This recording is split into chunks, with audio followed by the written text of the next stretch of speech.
I'm the last Airbender. You may be the last Airbender, but you're not alone. I'm the Avatar. I found allies from every nation. And together, we ended the 100-Year War. Aang, because of you, all of the nations live together. In peace and harmony. All except mine. An Airbender. My senses tell me this guy is pretty attractive. What does attractive even mean? Just give me a straight confirmation. Is he attractive? He's very attractive. Huh? What? He is. It's all in the bone structure. Aang, you and I can heal the past. Yes! And together, we can build a new world.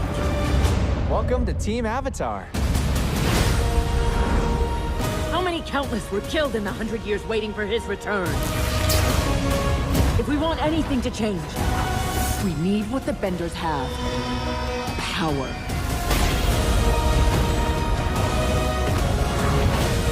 This isn't the way! We can bring back balance! Peace!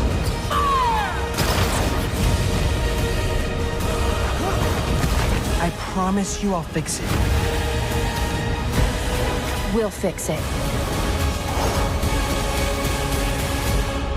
Together.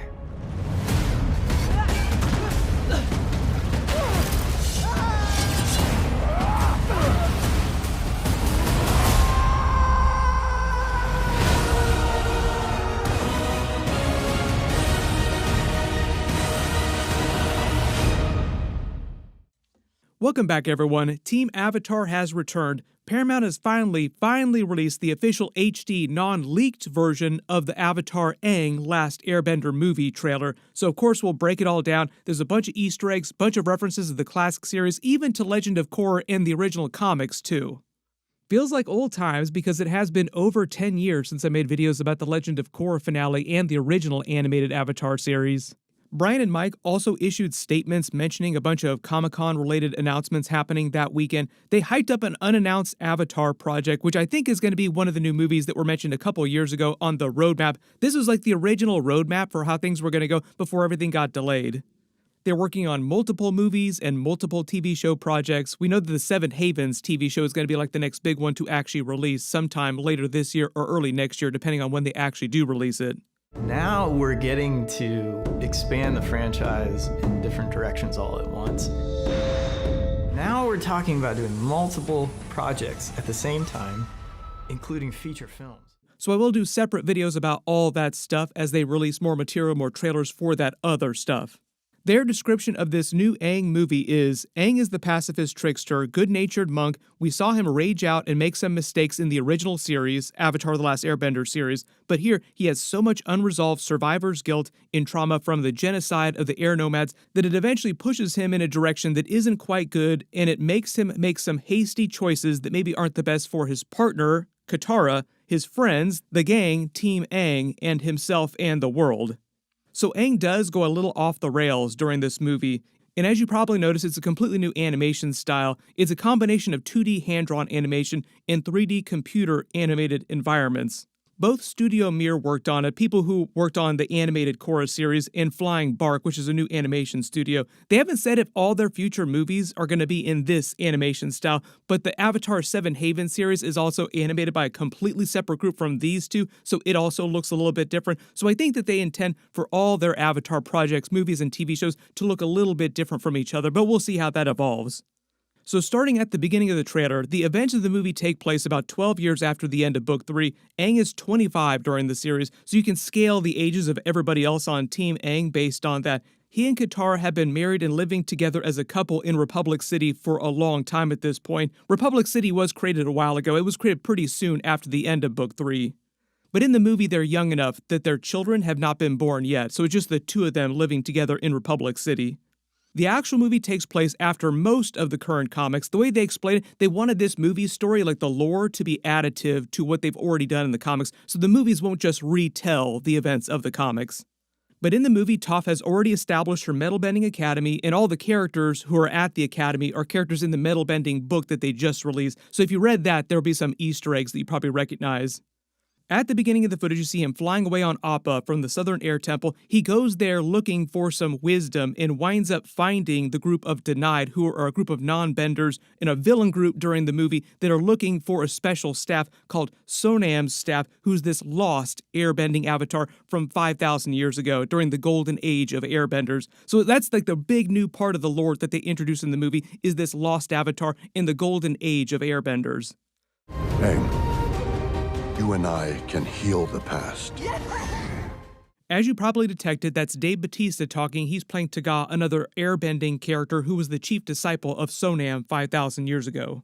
Avatar Sonam is played by Frida Pinto, so like big celebrity casting, and she winds up being the super powerful airbending avatar a long time ago in the canon. And the way they explain the golden age of airbending avatars is that it's a time when they were the most powerful nation, and all the other nations were far weaker at the time. The earthbending kingdom had just started to become a kingdom too, so it's still very early days in the Avatar universe.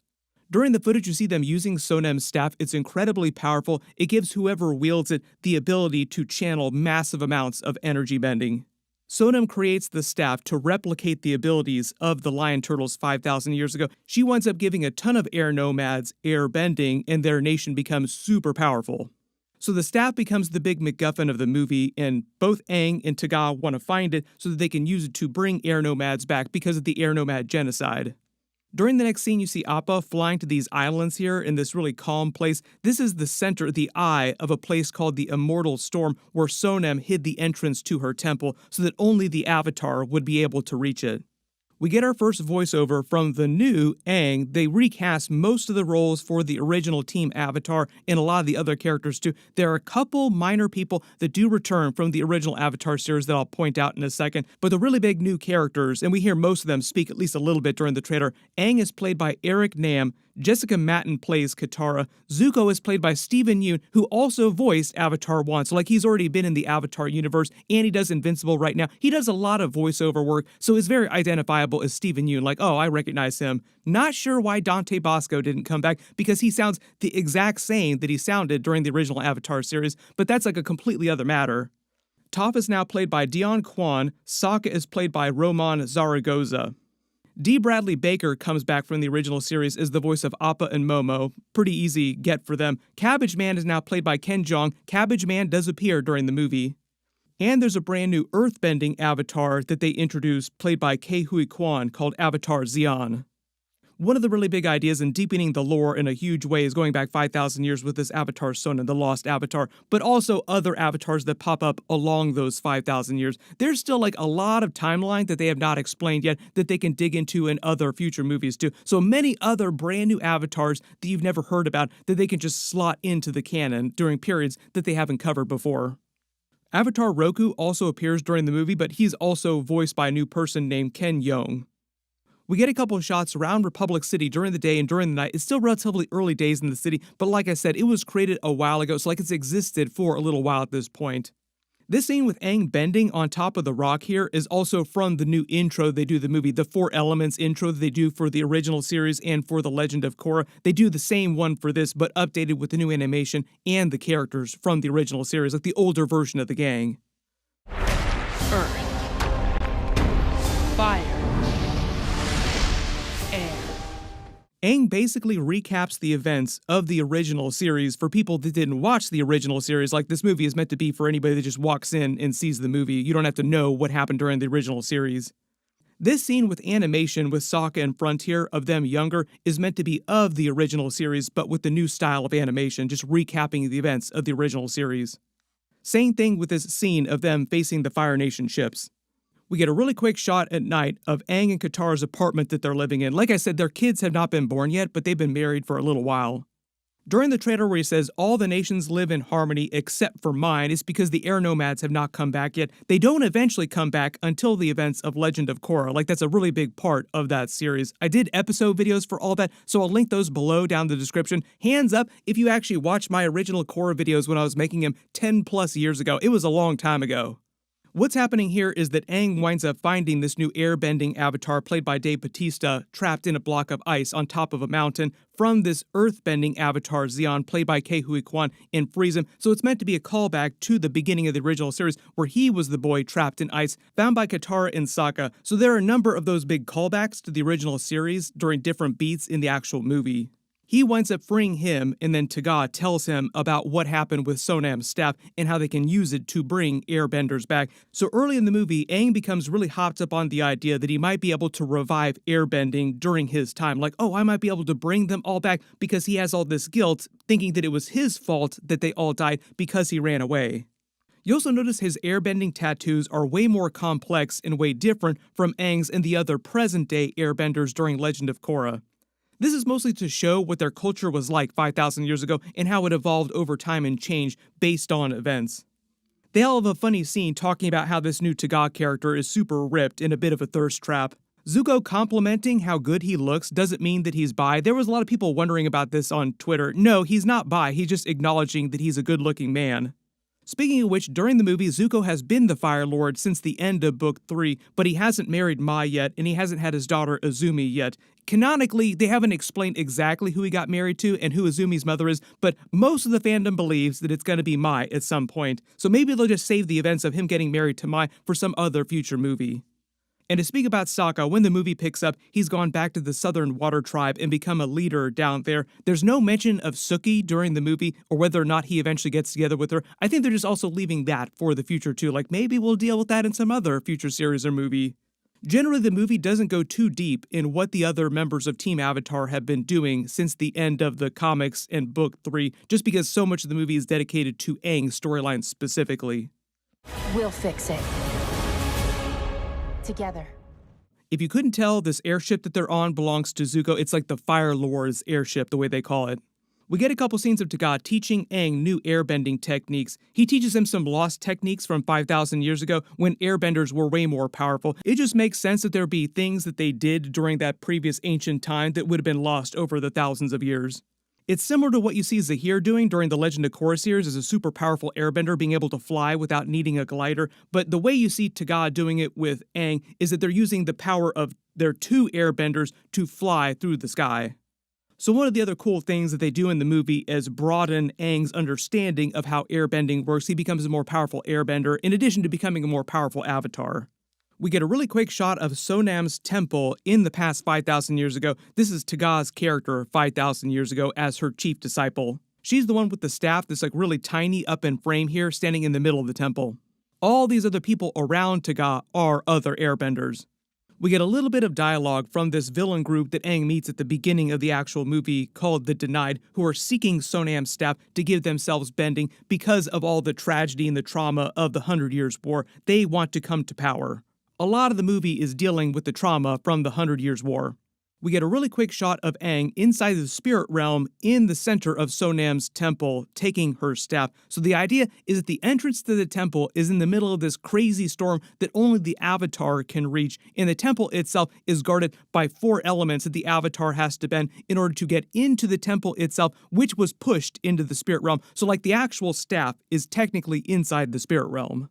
But as I said, the staff is basically a hack for energy bending, so it's kind of like the reverse of what Aang does when he takes away Ozai's bending with energy bending. If you remember the original Legend of Korra series with Steven Yeun's Avatar 1, when they showed the lion turtles giving people bending for temporary periods of time, basically the staff does that. All these scenes where the sky turns purple is where Taga uses the power of the staff to push Sonam's temple back into the regular physical world over Republic City. So part of the idea is they have this giant floating temple above Republic City during the climax of the movie with the big final fight between the two of them. We get a couple scenes of Team Avatar all fighting together, using their powers together. The people they're fighting here are the Denied that gain airbending from Sonam's staff because they wind up helping Taga eventually. So part of the idea in the movie, for like the climax, for like a brief period, there are a ton of new airbenders created using this staff. This is why you see a bunch of airbenders jumping around later in the trailer where Toph is fighting them here. During the entire trailer, they used the theme music from the original Avatar The Last Airbender series. Of course, they're going to reuse the same theme. Jeremy Zuckerman also came back to do more music for this movie. I think he also did music for the brand new Seven Havens TV series too.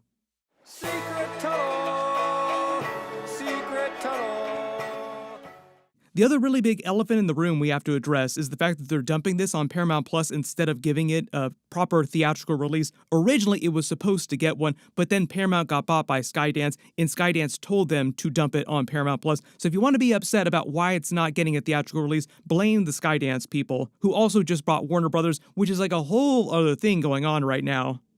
Michael Dante DiMartino also issued a special statement addressing the leak and everything that's happened with Avatar Studios that they used to actually make this and what the future of that studio is going to be in future Avatar projects. Basically, trying to tell everybody to chill out, that it's actually going to be okay. Like, the future is looking good for Avatar fans. They're going to continue to be making stuff for a long time. So if you do want to support the movie, you want to support Avatar Studios like we all do, watch the movie when it does release on Paramount Plus on July 25th. My breakdown video should post later that day too. Maybe if we're lucky, it'll get a physical release. They haven't said anything about that, but hopefully at their Comic-Con panel, whatever they wind up doing at Comic-Con, they'll explain some of those details. Everybody post all your reactions in the comments below and let me know if you spotted any Easter eggs or references in the new trailer that I didn't talk about in the video. The really big reminder is that Paramount is releasing the movie on Paramount Plus the weekend of Comic-Con on that Saturday, so I'll post my full breakdown and Easter eggs video for the entire film after they do release it officially. Be sure to enable alerts for my channel so you don't miss that. Everybody click here for that video. I'll update the link as soon as I post it, and click here for all my other Avatar videos. Thank you so much for watching, and I'll see you guys in the next one.